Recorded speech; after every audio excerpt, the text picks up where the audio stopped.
Hi there.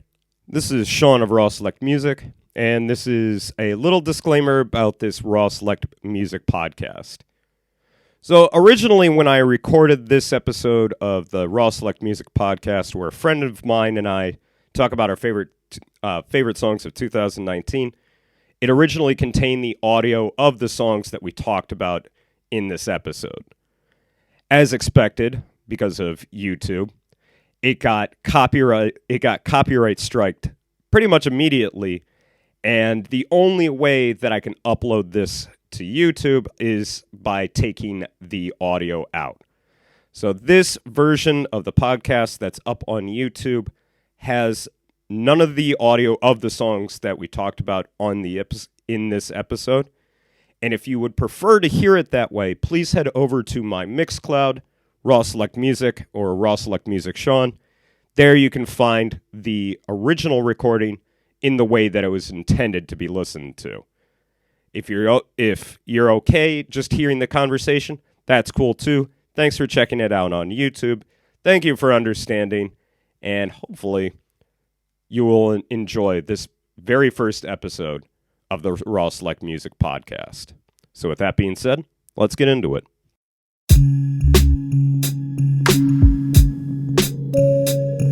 Hello, everyone, and welcome to the Raw Select Music podcast. This is episode number 2, and you might be surprised because there was never an episode number 1. The main reason behind that being is, what is the reason behind that, actually? What is the reason behind that? Yeah, it is sitting on my hard drive, and that lost episode may eventually make it to a platform at some point in the future.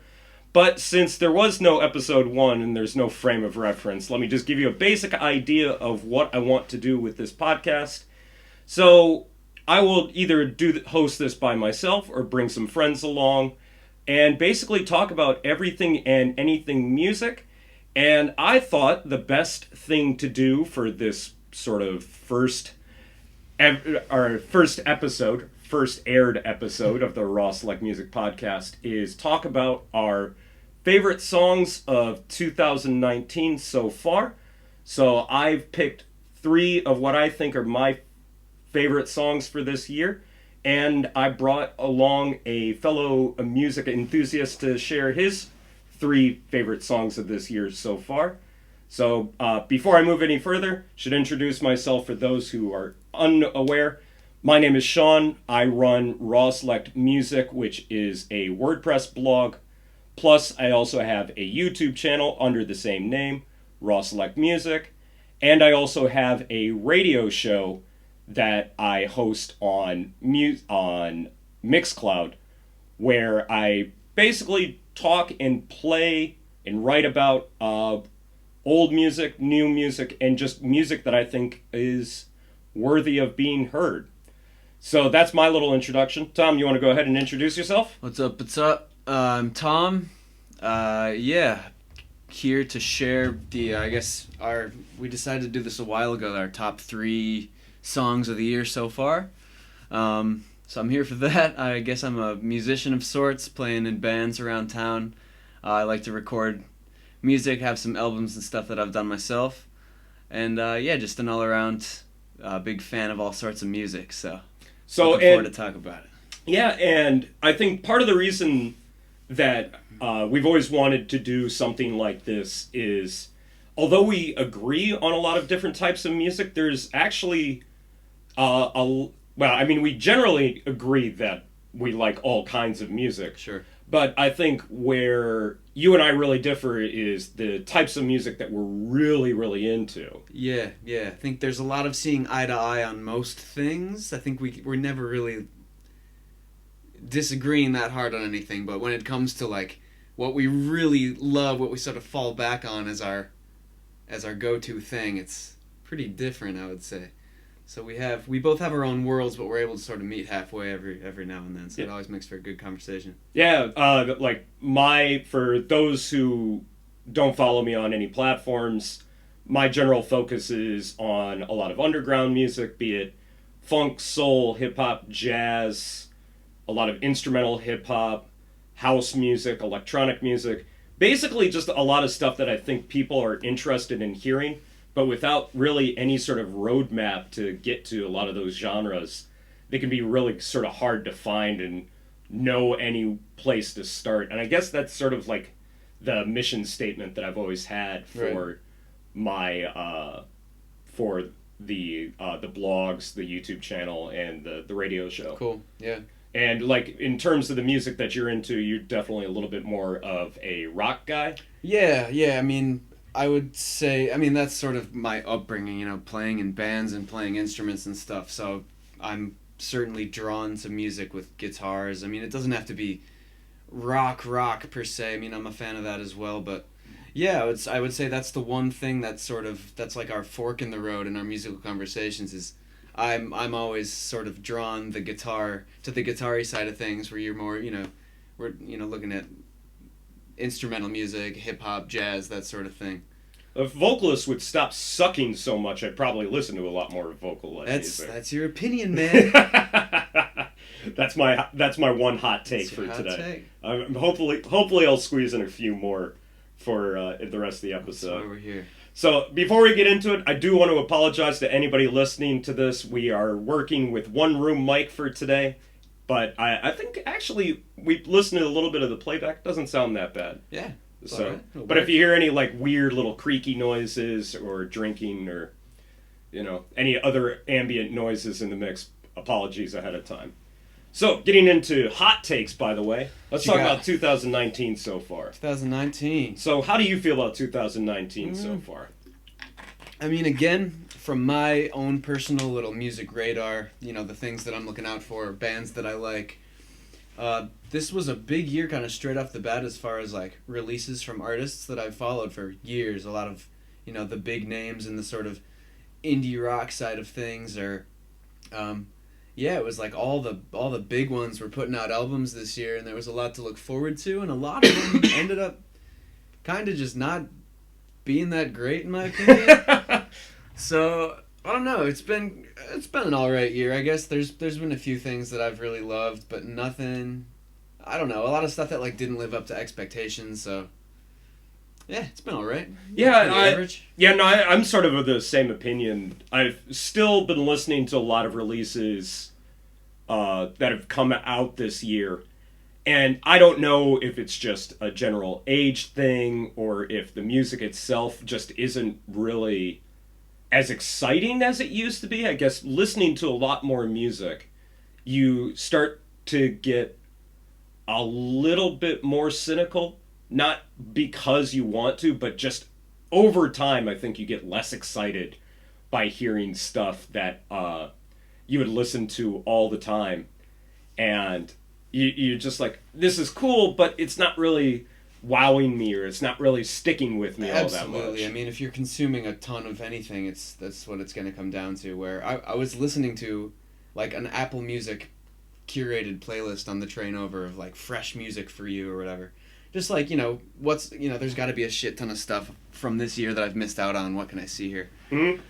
And it was the same thing. It's like, listening to a few songs or sort of clicking through things. It's that exact feeling. It all sounds cool. It's all nice. I'm sure there's a lot of good stuff to be discovered in there. But you're always, as a consumer of something and if you really know what you like, you're sort of waiting for that holy shit moment all the time, and when it doesn't happen, you're sort of you're let down, or you think everything's going to shit or something. But I don't know. I think it's part of getting older. It's part of music being that there being so much fucking music all the time, and people copying each other like they always have. But it's just sort of bigger degree. I don't know. Yeah, it's been a very all right year so far. It's but all right. I do think that there have been some highlights, and with that little wonderful smooth transition right there, do we want to get into our top three? Yeah, go for it, man. So I wanted to kick this one off with actually the most recent song on my playlist. I just ran across it, and actually earlier last week, and right now it's gunning for being one of my most anticipated records for this second half of 2019. Nice. This is Joe Armand Jones. The track is Yellow Dandelion featuring Georgia Ann Muldrow. I think I said her name right. And this track is simply one of the most beautiful songs I've heard in a long time. So, with that being said, should we get into it? Yeah, man. So yeah, that was Joe Armand Jones' Yellow Dandelion from his upcoming album, whose name I probably should have checked, but yeah, what'd you think of that track? It was great. Really, really lush. Very nice stuff. Yeah, that was definitely the thing that stuck out about it to me. It's fairly reminiscent from his album that came out last year, called Starting Today. Yeah, that I'm holding right here. Yep. Cool. And that album in and of itself was already pretty lush, but it seems like he's sort of taking it into overdrive with this new album. And it seems like the horns are a little bit more prominent. I'm not always the biggest fan of Georgia Ann Muldrow, but I actually think she fits pretty well with the song. Yeah, no, the vocals were a nice touch. I don't think it was sort of a refrain that kept popping up is really nice, but not really overbearing or anything. It's cool. I did it. And the one thing I really liked about the track too was the outro track, the last song on that album is on Starting Today, was had that sort of J Dilla chunky sort of like swing. Yeah. The track itself is only 2 minutes long. It's the shortest song on the album. Okay. And it really felt pretty promising, like, oh shit, they can do that sort of sound. They can do that sort of sound too. Yeah. Because there's tons of sort of modern jazz artists that are doing that sound. Right. But it seems like they were sort of continuing and expanding from that outro track with this new one. So if this new song is anything to go by, which just looked up the name of it right now, the new album is called Turn to Clear View, coming out next month. So yeah, it's looking like an album to look forward to. Good for stuff. 2019. Nice. So yeah, that's my number 3. Cool. Okay, what you got? I'm going to go in no particular order here. Oh, okay. Just sort of 3 things that I'm looking through. A list of maybe 10 tracks or so that are sort of sticking out for me from this year. And this is a recent discovery, which was actually introduced to me by my buddy Okoshi, a friend of ours, singer from the band that I am in. It's a Brazilian group that put out their most recent album on Sakamoto Shintaro's label. He's a famous Japanese rocker guy. Oh, okay. From Yuri Yuri Teikoku, probably my favorite Japanese band. So it's this sort of like chamber pop from Brazil. It's got all the classic, everything you love about Brazilian music, but with a sort of modern, nice twist. And I'm not even going to try to pronounce the name. But yeah. I've given up on trying to speak Portuguese. Yeah, looking at Google Translate here, the name of the track translates to All I Didn't Do, and the artist is O Terno. Sweet. Yeah. All right. And with that little introduction, let's get into this track. Yep, so that was my number 3. Again, a song that I can't pronounce by a group called O Terno from Brazil. Some really cool Brazilian... Can you pronounce that one more time for me? What, the band name or the song name? Either one. Let's see. Here we go. Tudo que eu não fiz by O Terno. Shit, I was hoping you were going to go... Brad Pitt on that. Well, the band name rhymes with Bonjourno. Oterno. Oterno. We'll go with Oterno. Oterno. Yeah, cool stuff. Yeah, that was goosebump inducing. Cool. That was really, really good. You said Okoshi was the one who got you into that. Yeah, he had found it, I guess, because he follows Sakamoto Shintaro, who put it out on his label, like I said. And I think Okoshi, he must have picked up the record or something, but he sent me a different track from the album that was really cool as well. But just sort of digging it into myself. This is the first track on the album. I put it on when I was driving, and I ended up just listening to that song like 6 times in a row. Because it's so cool. Yeah, so that's my easy entry into the top 3 for me. Yeah, this is one of those tracks, excuse me, that I definitely could see some overlap, because I think if I had also heard it before you, I would have told you to check that shit out. Oh, cool, man. Yeah, That is definitely the sort of stuff that's right up there. Nice. And I'm always a sucker for anything with sort of lush orchestral arrangements, and even though I don't understand a single goddamn word of it, something about things sung in Portuguese just sounds romantic, beautiful. Yeah, really cool. That's exactly what it is. There's something about it. It's like Portuguese is the best language to sing in, I'm pretty sure. Yeah. Has he been going for a while now, or? I couldn't tell you much about this group, but they seem to be like a recent, like, ongoing group. So it's not like one singer, it's like actually it's a band. It's three guys, yeah. Oh, okay. Yeah. And actually I looked up like a live version of this song too, and they were really cool live, so good stuff. Yeah, very legit.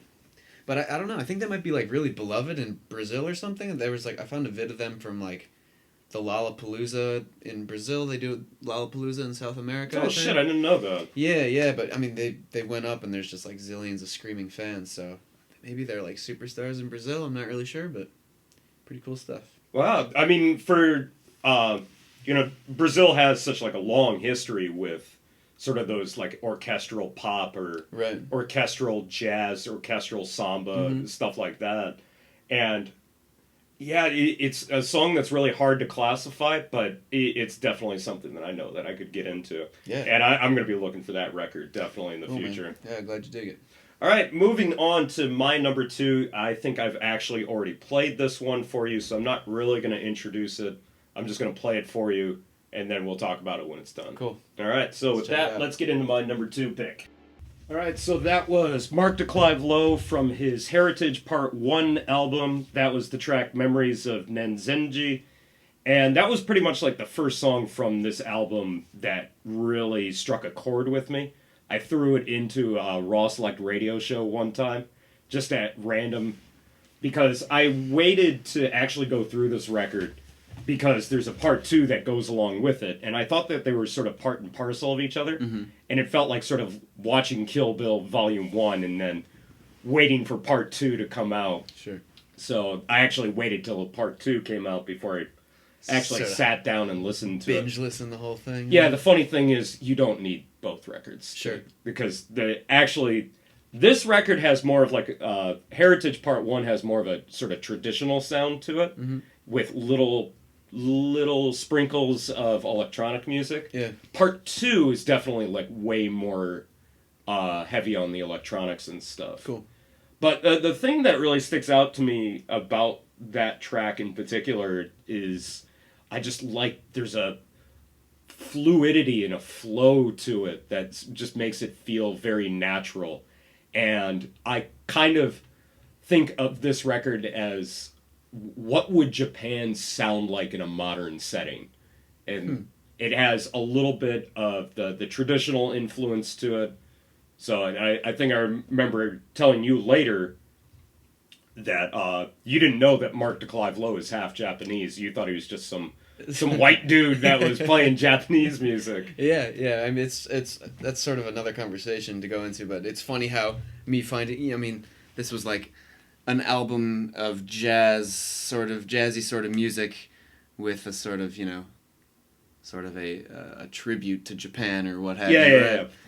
So there was something I thought that was maybe cheesy about that for, like, a Western performer to be like, I've been to Japan, listen to my interpretation of this strange and foreign land that you've never been to. I think that's sort of overplayed with Japan, you know what I mean? It's like, so, but yeah, I mean, it's a silly thing, but after, listening to the record, first of all, it's beautiful music, and actually his heritage of Japaneseness, hence the name of the record. Yeah, it kind of makes a lot of sense. Yeah, no, it's cool. Yeah, it's really nice stuff. I like how he ties. I mean, that is a really cool track. It sort of has everything going on. It has the nice, starts off with just the nice electric piano, but plays in all these different synthesizers and electronics and stuff. So you're getting everything, and it does. I mean, maybe that track doesn't have the most Japanesey sound to it. I would say, yeah. Compared to some of the other stuff, which he does a lot of like takes on classic pieces of Japanese folk music and stuff. And you're fairly familiar with a lot of Japanese music, aren't you? Not a that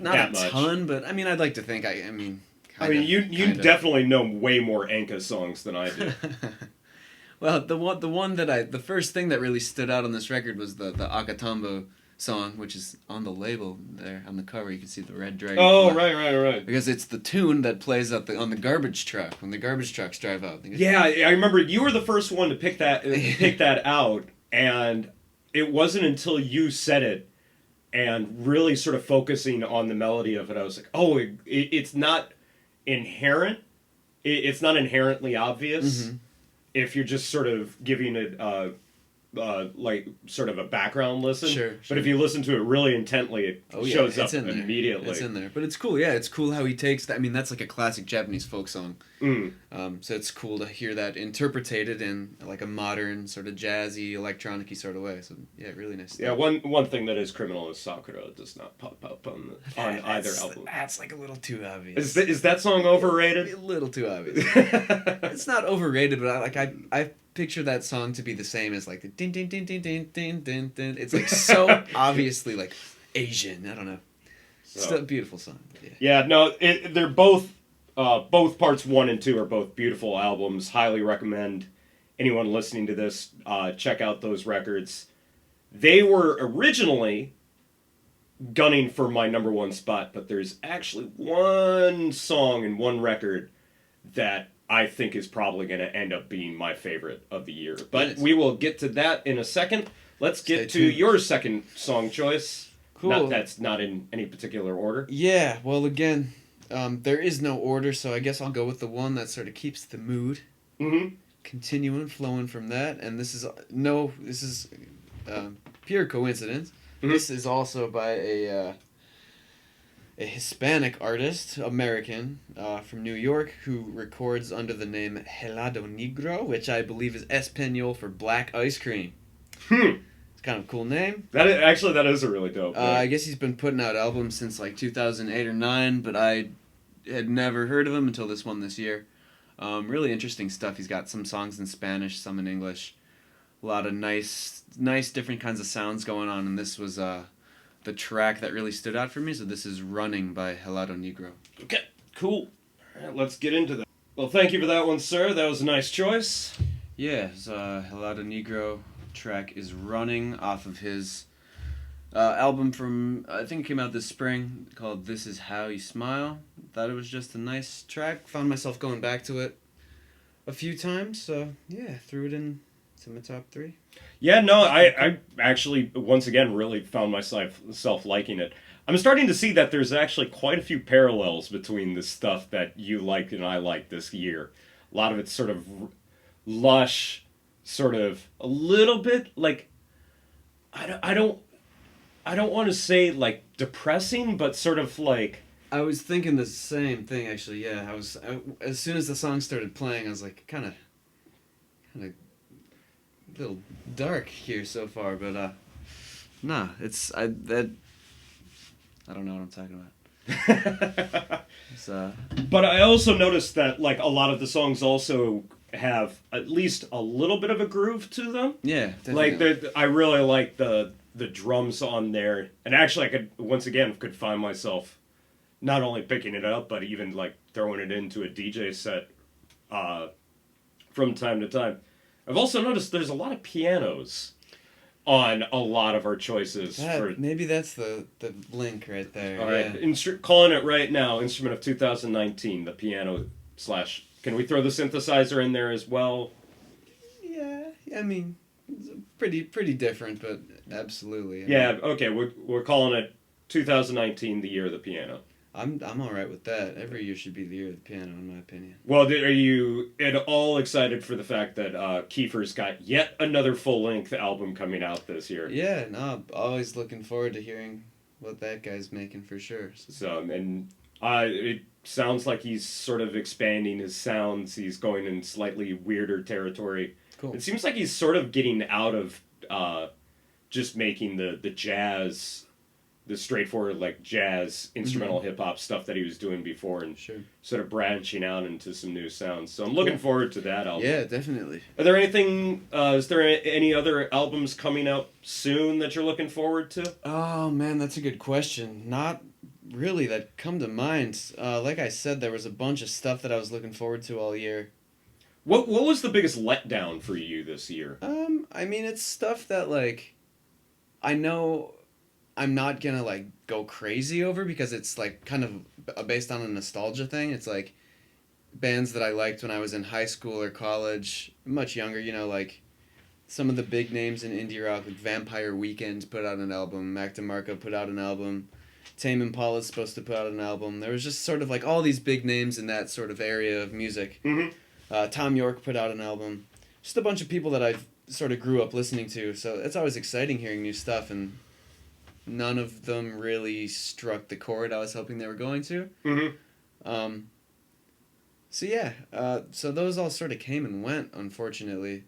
And I can't really think of anything on the horizon right now, but yeah. Keep your eyes peeled. There's definitely a bunch of stuff at least in the next month, that I'm looking forward to picking up.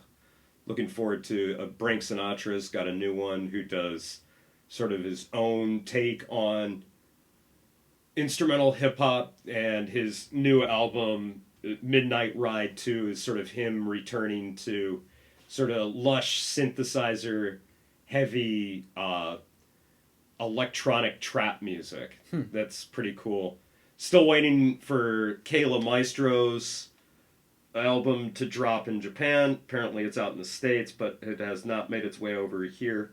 He's one of the more exciting beat makers out right now. I think he's only 19 or 20.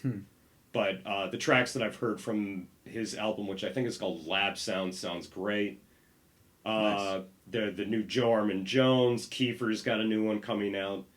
I know there's a bunch of other records that I can't name right off the top of my head, but yeah, no, the rest of the year looks like I will still still has it out for my wallet, more or less. It's good stuff on the horizon. Yeah, That's definitely good. some good That's stuff on always the exciting. horizon. And before getting into our, well, at least my favorite track of the year, your last track that you picked, do you have any honorable mentions that didn't make it onto make it into your best of 2019? Sure, yeah. I mean, I guess just stuff from the things that I mentioned. Again, it's like there was a weird thing where this year where like all of, I could name a handful of bands that I would pinpoint as like my favorite or most memorable bands like growing up with, some of these big famous groups, and it's like all of them put out records this year. It's really funny. Like it should be this huge, really exciting year for music for me, but it kind of turned out to be not that great. That could be because I'm just getting older and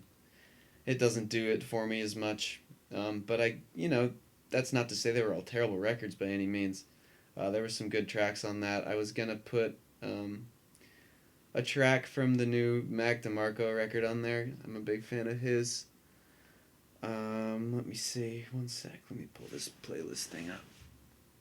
Okay, while you're pulling that up, some of the honorable mentions that I would pick for this year. Let's see if I can think of something off the top of my head. Actually, I've spent a good majority of this year so far going through releases that I didn't get at the end of 2018. Mm-hmm. And there were a ton of records that I missed out on that actually I thought were really, really good. But some of the highlight, not necessarily tracks, but albums that really stand out to me right now. Blue and Ono's A Red Hot Los Angeles Summer. Yeah. You showed I've been listening cool. to it a lot more recently. Nice. And I think it's one of the best hip-hop projects that I've heard in a while. Definitely recommend that everyone grab that. And then from last year, the Homeboy Sandman and Edon Humble Pie mini album EP, whatever, is I'm sort of biased when it comes to anything that Edon releases, so pretty much anything he puts out I'm almost immediately going to fall in love with, and I think that's one of the best one of the best hip-hop albums that I've heard. The Anderson .Paak Ventura album that came out this year, that one I really like. Oxnard I have almost completely forgotten about. Since I've listened to it, I think I've listened to that album twice, Yeah. And I have not really felt the urge to go back to it. Yeah, I checked it out. I think we talked about this too. He's like one of those guys that I really I like the dude more than I like his music or something. And I could totally understand that. Like, I'm generally on 50-50 playing field, whereas I like his music and I like him as a person. Yeah. But the biggest downfall for me on the album, and I'm going to see if I can squeeze another hot take in here. I know what you're going to say. Oh, yeah? Do you want to say it for me then, or should I dig my own grave? You go for it. Right. I'm not that big of a fan of Dre's later production, especially stuff post 2001. A lot of his sounds I'm just not a fan of, and even if it's not him behind the beat, some of his choices for beats have always been sort of befuddling to me. And I won't say that it's a bad album by any stretch, I definitely don't feel the need to go back to it as much as Ventura, which I think is a way better project. Those both came out this year? No, Oxnard came out at the end of last year. Ventura came out earlier this year. Okay. I think it came out in the spring. And I'm kind of surprised on the hype, or at least around the buzz that, I'm always constantly checking up on seeing what big releases and the buzz surrounding it. And it doesn't seem like albums have the same sort of lasting buzz that they used to.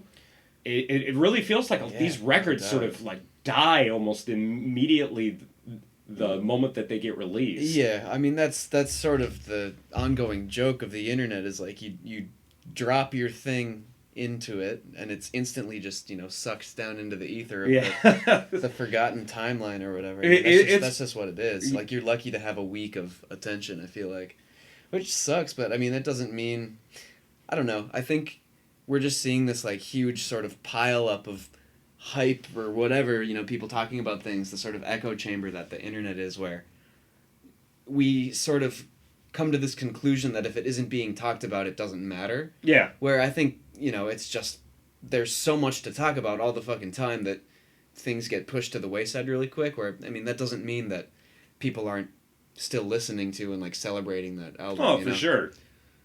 But I mean, I totally get the sentiment, right? It's like, yeah, what happened to that one? Seems like, but...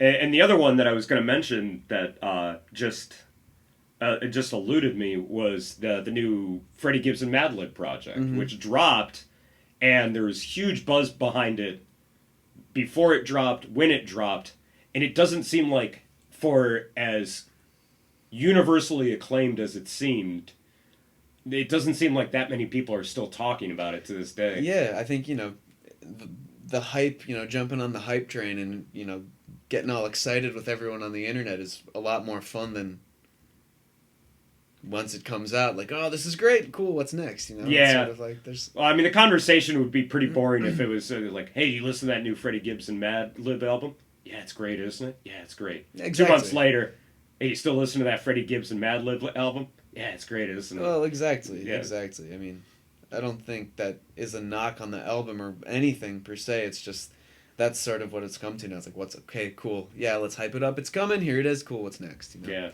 No, I definitely put a couple of tracks from the new Freddie Gibson Mad Lib project in my favorites. That album was sick for sure. Yeah, I'm really looking forward to sitting down and listening to that. Yeah. But I'm not going to delay this any further. I'm going to get into what is my favorite track of the year. He put out a couple of preview tracks before the album dropped, and then I was going through Jet Set Records' website, the place where I buy all my records online, and I saw that he had released an album. Like, where the fuck did that come from? Because it really came out of nowhere. And the guy who I chose for my number one pick, I was randomly listening to the song after finishing a day of work, and I'm pretty sure it brought me to my knees. I thought it was the most beautiful thing that I'd heard in a while. And that's why my number one pick for 2019 so far goes to, see if I can find it, goes to Consano, Sit at the Piano. Oh, yeah. This is one of the finest pieces of sort of instrumental hip-hop meets jazz, and I'm going to squeeze one more hot take into this episode. What you got? I think he kind of does jazz-influenced hip-hop better than Kiefer does. No disrespect to Kiefer. I love your music, and for whatever reason, if you're listening to this, but I kind of like how Consano does it on this track. So, with that, let's get into this track. That was Consano, Sit at the Piano from his album Ghost Notes, which right now is my reigning champion for 2019. And I just think that there's a nice, subtle jazz bar elegance to the track. There's a nice fluidity with the way he plays piano. Yeah. And I only found this out recently. Two little fun facts. One, he's my age. He's 35. Mm-hmm. And two, he plays everything on the album. Very cool. All the guitar, all the drums, all the bass, all the piano, it's all done by him. Very cool. Yeah, I think he's a member of a few other groups in Japan as well. Oh, is he? Yeah, when I was watching the Fuji Rock thing a couple weeks ago, he popped up like playing keys or guitar in at least two other groups, I want to say. Okay. One for sure.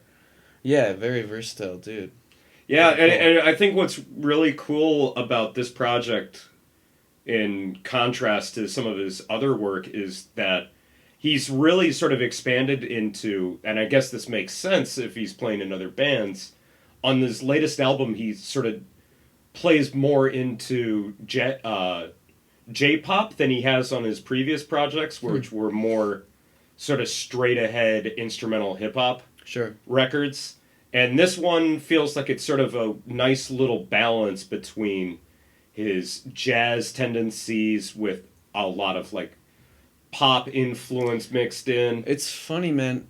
Like, I feel like I could hear his music and without knowing that he's Japanese and guess that it's from Japan. Like, yeah, there's something about it, like the little melodies or something that's like, it's so clear. Like, yeah, it's cool. It's very Japanese in a way. Yeah. And the whole record from front to back, there isn't a bad track on it. Nice. That is just the one that stands out the most to me. And it's been the one track that I've gone back to over and over since I heard it earlier this year. So, yeah, that's basically why it's my number one pick so far for 2001. Cool. All right. Do you want to get into your last track? Sure. Yeah. So, yeah, again, no order here. This is a band, I guess, that I found earlier this year. They're a really young, like 18, 19-year-old band from London, I think. They got really, really hyped up on the internet. They finally put out their album a couple months ago. You're talking about Black Midi, aren't you? Black Midi, yeah. I saw their KEXP or whatever, their performance on YouTube, just randomly stumbled across it. And it kind of blew my mind. It was really cool. This drummer is fucking insane. They're doing all this weird stuff. Yeah, I haven't really gotten into this kind of music, like, this sort of post-punk, hardcore, like really post. Yeah, I saw a good review of the band where it was like, it's like everything you've heard before, but like nothing you've heard before, kind of, when we're talking about this kind of, post-punk or.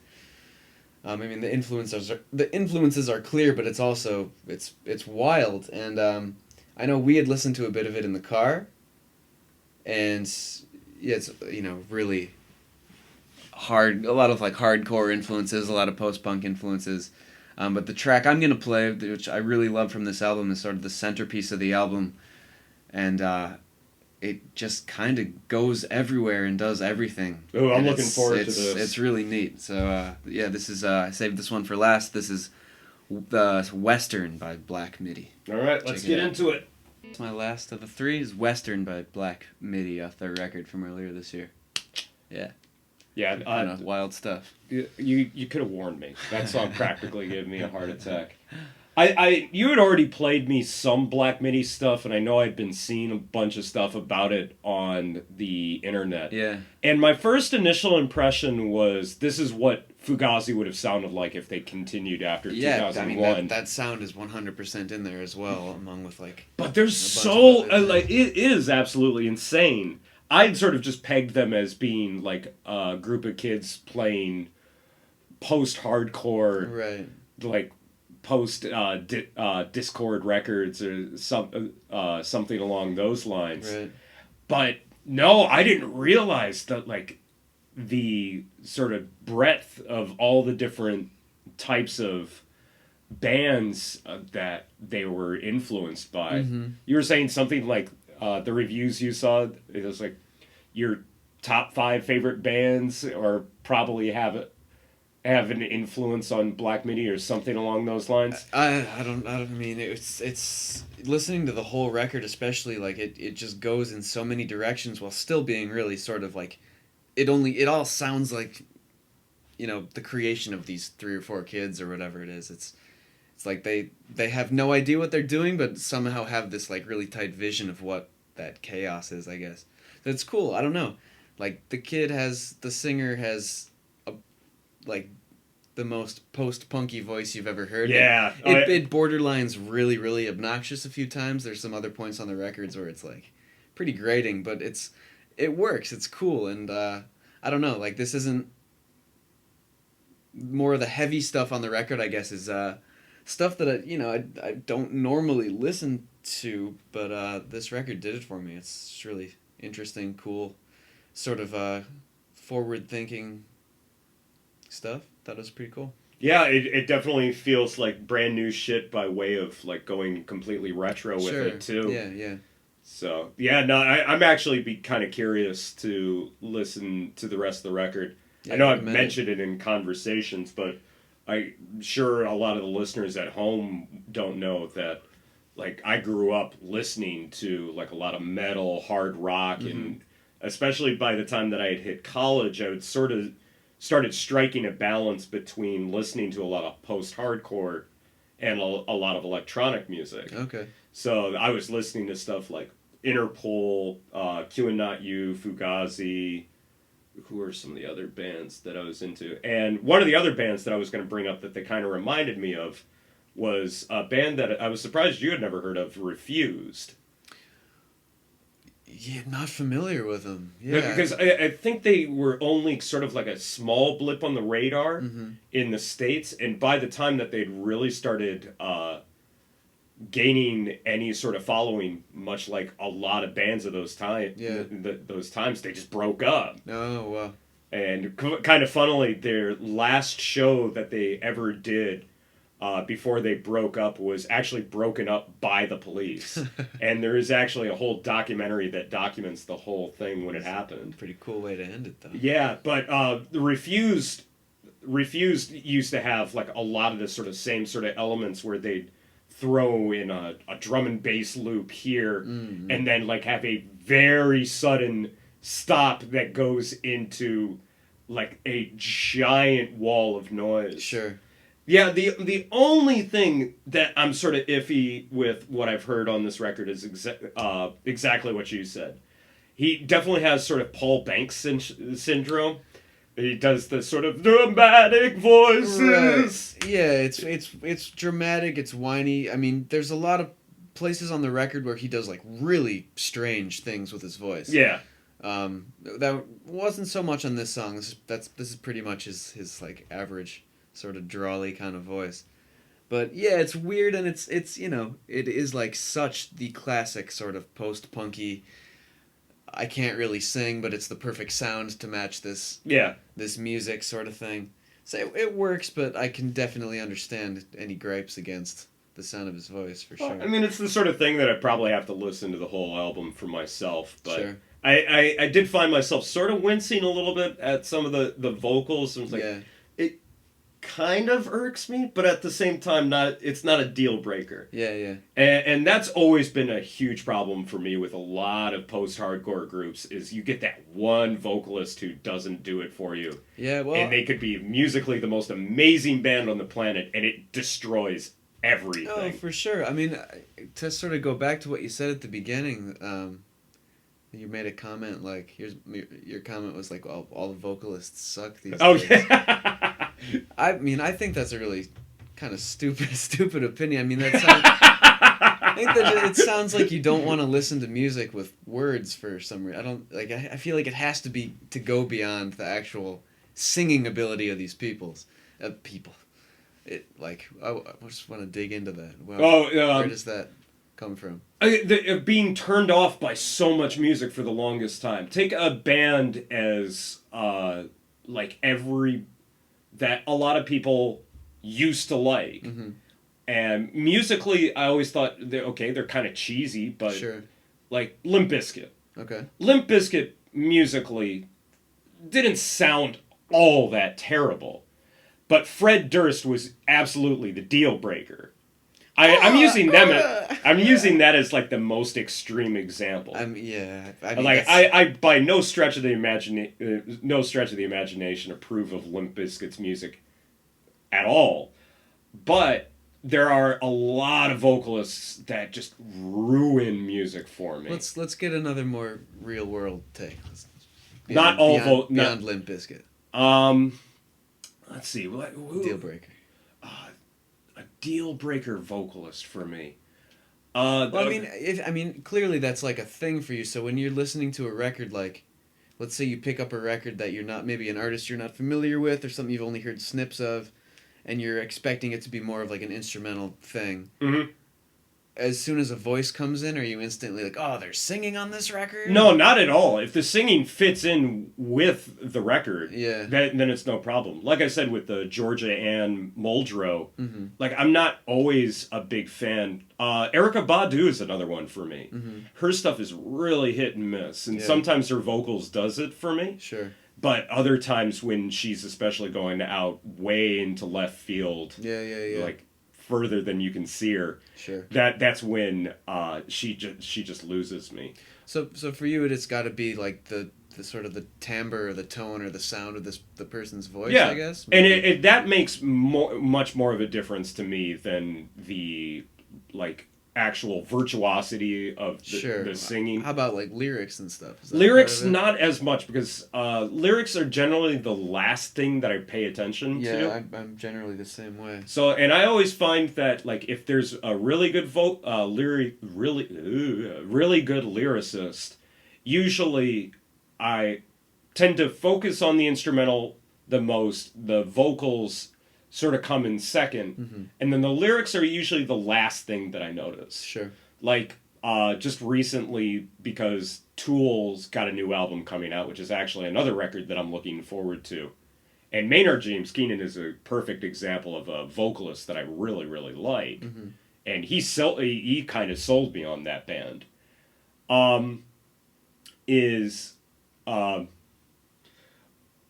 Like, I really like the way that Maynard James Keenan's voice sounds. And usually, because I don't really read a lot of poetry, and there's usually a lot of interpretations. I'm just using Tool as a good example, because they're lyrics that if you really pay attention to, they're either really deep and meaningful, mm-hmm. or they mean absolutely nothing. And Sure. he's completely trolling all of us. Sure. Either one could be true.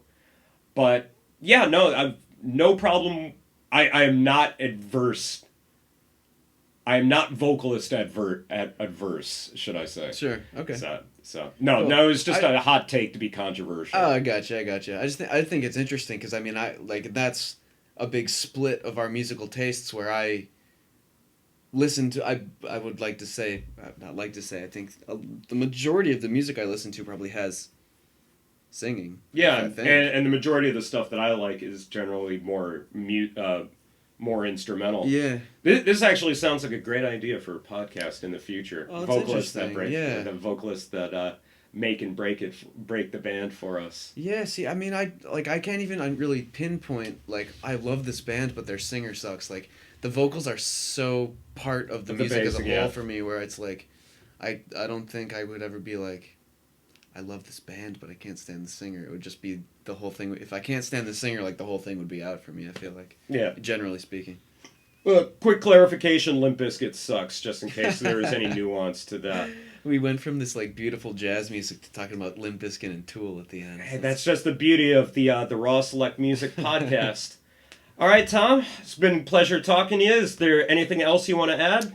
No, pleasure's all mine, man. Glad we finally got to do this. Hopefully this one will find its way onto the airwaves. Yeah, I'm hoping that I can get this up on YouTube. Fingers crossed that none of it gets copyright checked.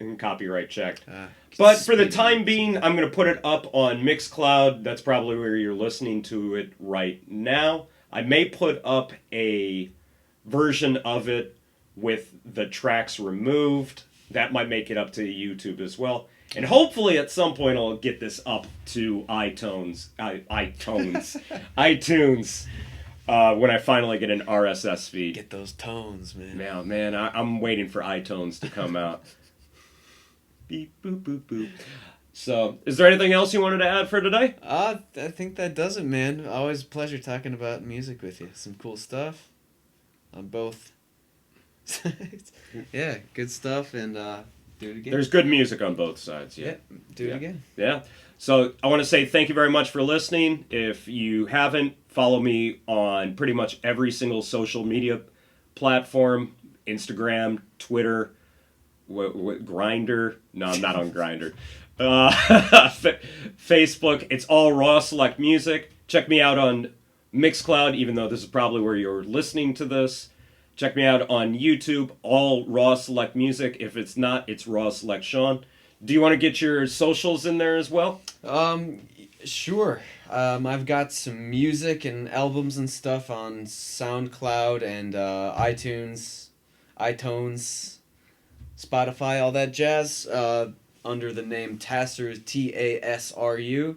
It's just like a recording project I've had for a couple 15 years or so, I guess. But yeah, I'm always making stuff, always putting stuff out. Just a hobby of mine, so if you feel like checking that out, see what I'm up to in my own little personal music worlds.